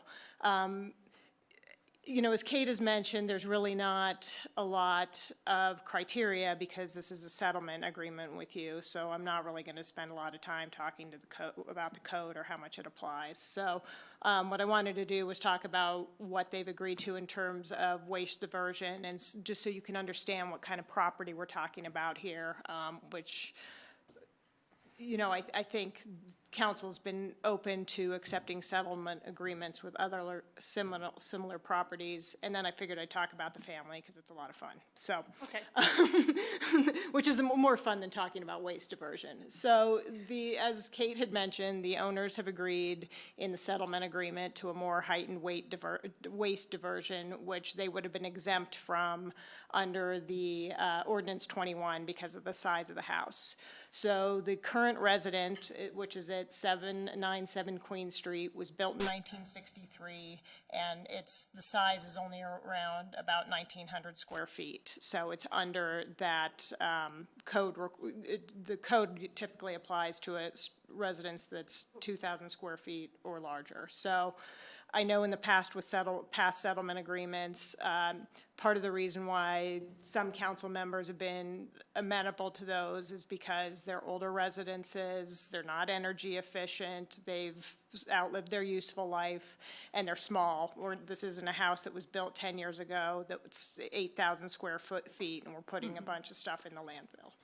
I think agreeing to the heightened diversion plan is consistent with the council's goals and sustainable practices. The other thing I wanted to note with this particular structure, and I'll show you some pictures in a minute, is that it is located right next to the Roaring Fork River on Queen Street, and the current house is in the city's stream margin. So it's in the stream margin setback. So allowing the demolition or a demolition allotment once it's demolished will also allow the structure to get removed, the improvements to get removed out of the stream margin, and any new structure would need to comply with the code and be located further back from the river, so there'd be no development in the stream margin. So that's just another bonus to the demo allotment. So now I wanted to talk about the family.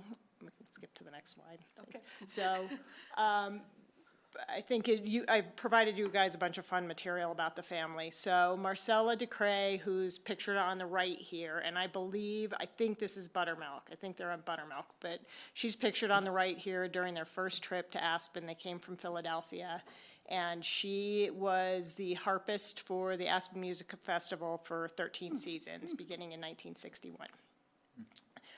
So they came to Aspen, thought this was a wonderful place. In 1968, we can skip to the next one, they purchased this property at 979 Queen Street. So there's the house. You can tell it's small, it's older, it's right pretty close to the river.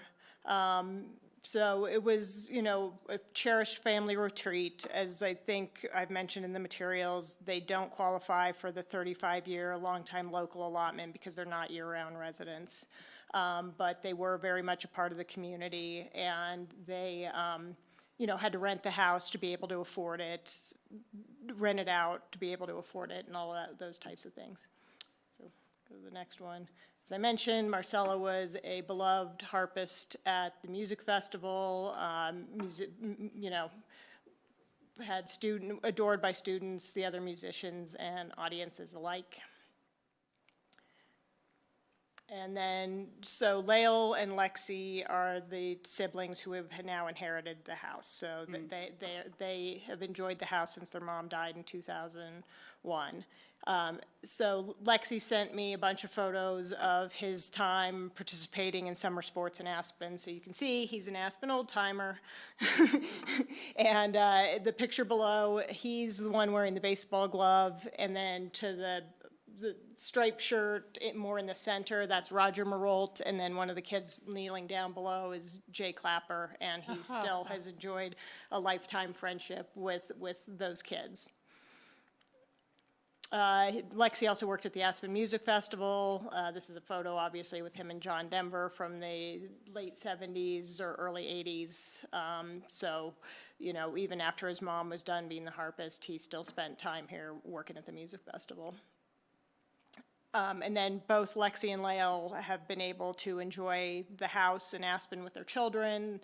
Their children went to Wildwood, Treehouse, Ajax Adventure Camp, and sort of continued the legacy of, you know, their fond remembrances and times in Aspen.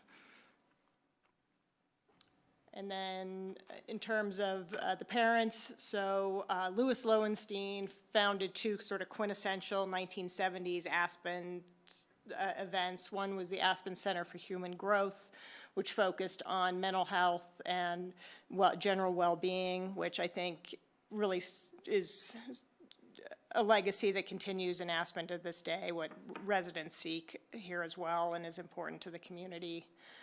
He also went on to establish the Esalen at Aspen, which was, again, focusing on mental and physical well-being,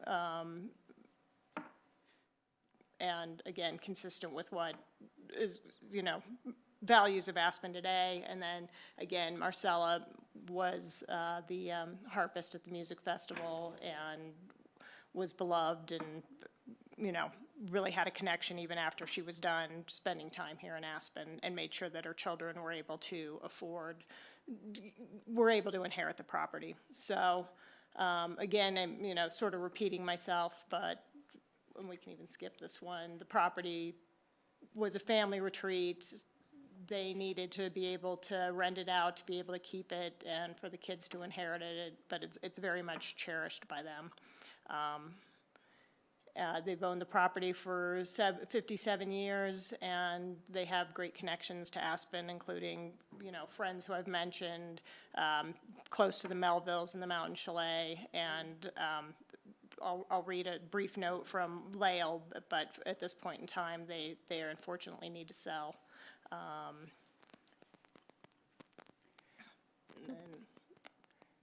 again, they have close ties to the community, and I think based on what Kate has said, the council can grant a multi-year allotment through this settlement agreement, and it's consistent with the language in the code and the purpose of this ordinance in terms of waste diversion and timing of demolition permits, so. Thank you, Sarah. It's not often we get quite a preview into the history and families who have this sort of connection to Aspen and the early days. Yeah, So, yep, exactly, exactly. And I just really wanted to briefly, Lael had written quite a lengthy letter, but what I wanted to, briefly, I'll read 2 paragraphs and then we can, you guys can discuss. She said, as an adult, I was lucky enough to bring my own children there and share with them what still makes the Roaring Fork Valley so magical. It was only natural that Aspen would become their favorite place too. I had hoped very much to be able to grow old in that house, but my brother's cancer diagnosis has created a need for him to liquidate his share of the property.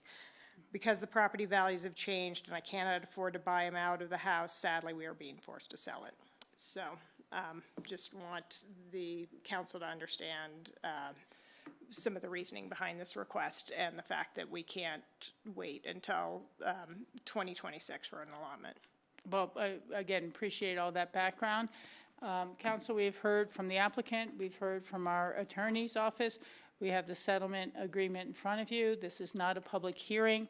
Is there a motion to get on the table to approve, and then we'll see where the vote goes, and people can comment on the motion? Can we have a couple questions first? Oh, yeah, sure, if you have questions. Thanks, Sarah. Could you roughly share with us what the financial burden on the applicant has been to get to this point? In order to apply for this demolition allotment or negotiate a settlement for it? Right.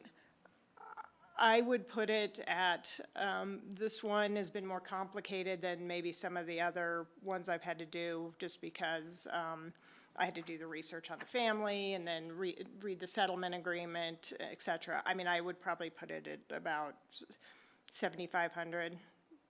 Including all of your time, survey expense, application Probably not, I mean, they had to get a survey separate, which was also done for the purchase of the property, and then I don't know, they hired,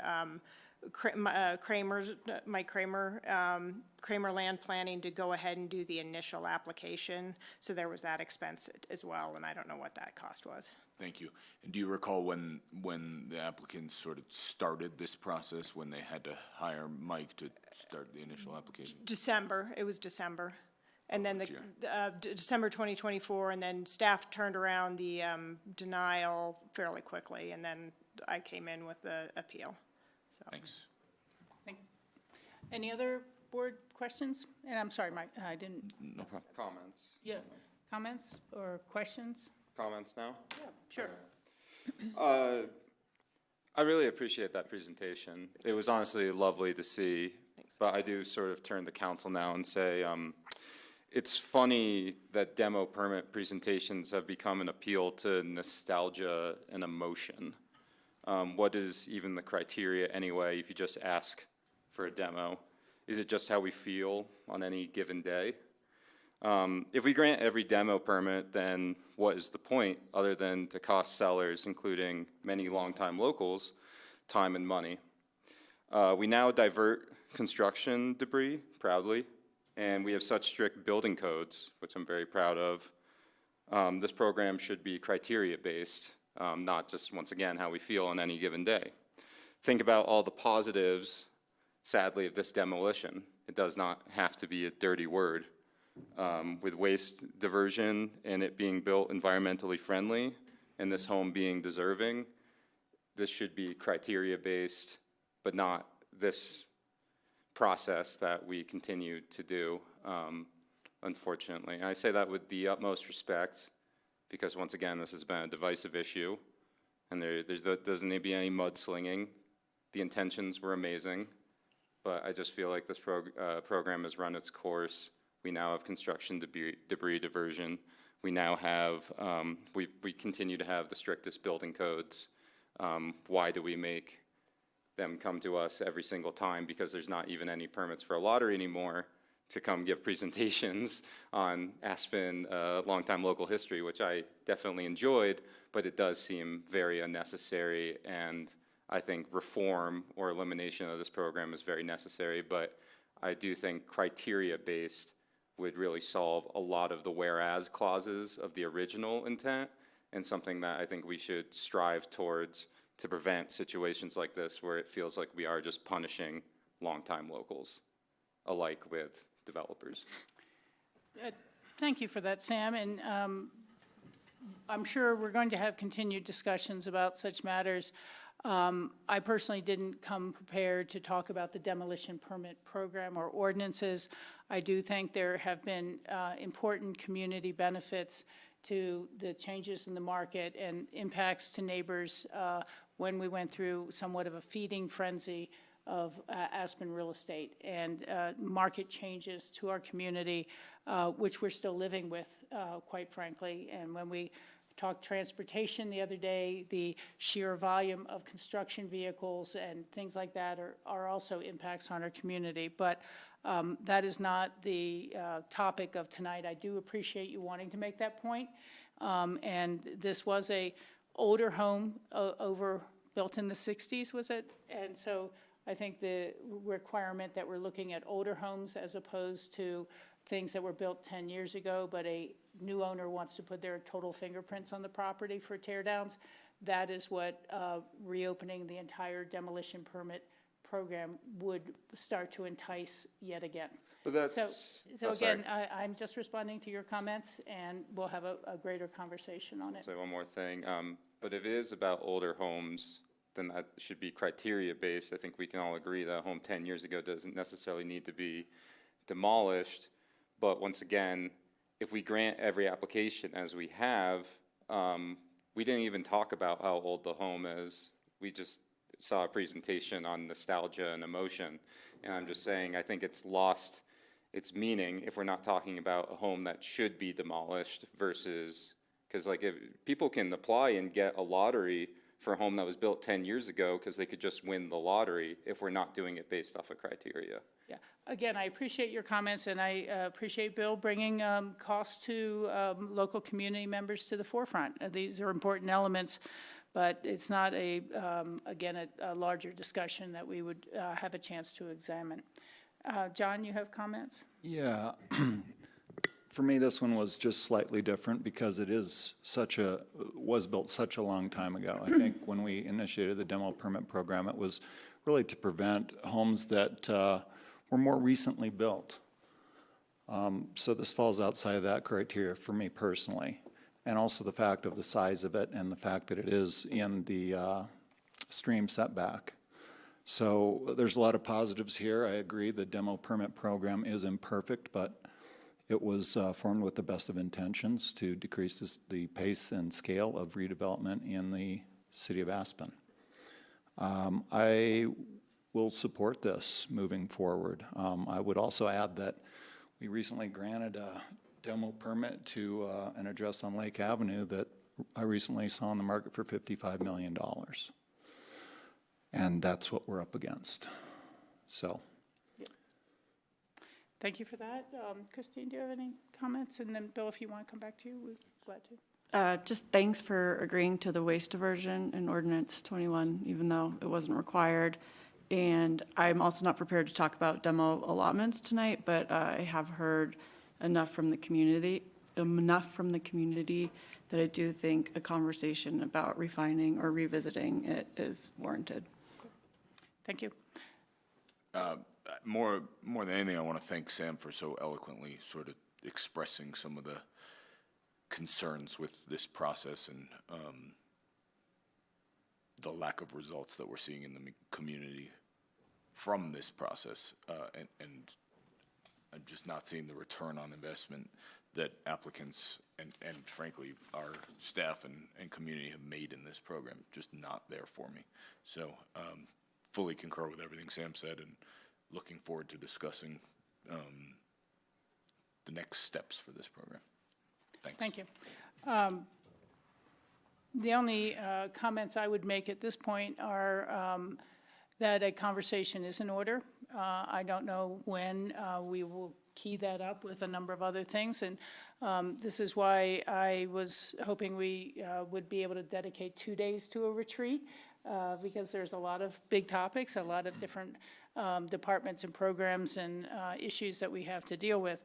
I do think it's important to state that the program was structured so that multiple year or future year allotments could be made, that it's not, that this is a type of settlement that can come from that, and could be further refined, as other people have talked about. I would request that if we get to, or when we get to that sort of settlement, and I appreciate Mr. Maple bringing in the information he did in an organized spreadsheet, that we have a look at how many of these properties are still under construction after they've been demolished, or how many of the demolition permits have actually been pulled and used. But that would be further information for a future meeting. With that, and I think we've all made our comments, is there a motion from the table to approve action item resolution number 67, series of 2005, the settlement agreement concerning 979 Queen Street? So moved. Seconded. Okay, any other staff comments or anything on that? Then Nicole, will you call the roll, please? Counselor Benedetti? Yes. Counselor Doyle? Yes. Counselor Guth? Yes. Counselor Rose? Yes. Mayor Richards? Yes. Thank you very much. I appreciate it. Thank you very much for your time, and that will conclude our regular agenda items. We do have an executive session coming forward. The items on the agenda are the Centennial Owners Association versus the City of Aspen lawsuit, the lease for property located at 455 Rio Grande Place, Aspen, Colorado, the Acura lease negotiations, and real property negotiations, lease negotiations, property interest. Ms. Mayor, if I may, I do want to read a little, a legal advisement as to the reasons for executive Oh, I'm session. sorry, I think it's didn't realize you important to did make that. the record, just from a legal perspective, Yes, if I okay. could. Staff is requesting an executive session, as the mayor mentioned, pursuant to Colorado Revised Statutes, sections 24-6-402, subsection 4, subsection A, the purchase, acquisition, lease, transfer, or sale of any real, personal, or other property interest. Subsection 4, subsection B, conferences with an attorney for the local public body for purposes of receiving legal advice on specific legal questions. Subsection 4, subsection E, determining positions relative to matters that may be subject to negotiations, developing strategy for negotiations, and instructing in negotiators. The specific items of discussion are, as the mayor mentioned, Centennial Owners Association via the City of Aspen is the first item. Lease for property located at 455 Rio Grande is the second item. The Acura lease is the third item. And then the fourth item, we have not disclosed the exact property locations because we do feel further disclosure would be a detriment to the city's strategic position. This meeting will be recorded, and the recording of the executive session will be maintained by the clerk for not less than 90 days. I do want to note, and generally, if the mayor approves of this, the executive session will be convened in electric pass. Council will not reconvene in council chambers to adjourn. Rather, there's no further business on your agenda, so that adjournment will be done in electric pass after the executive session. And we will be coming back out of executive session to adjourn the meeting on the record in ElectroPass, but not coming back to this room, so Grassroots TV can go home. They don't have to wait for us to come out and adjourn the meeting. Is there a motion to go into executive session for the purposes stated? I'll make a motion to adjourn for executive session. To go into executive session? Go into executive No session. adjourning. Seconded. Okay. Nicole, will you call the roll, please? Counselor Benedetti? Yes. Counselor Doyle? Yes. Counselor Guth? Yes. Counselor Rose? Yes. Mayor Richards? Yes.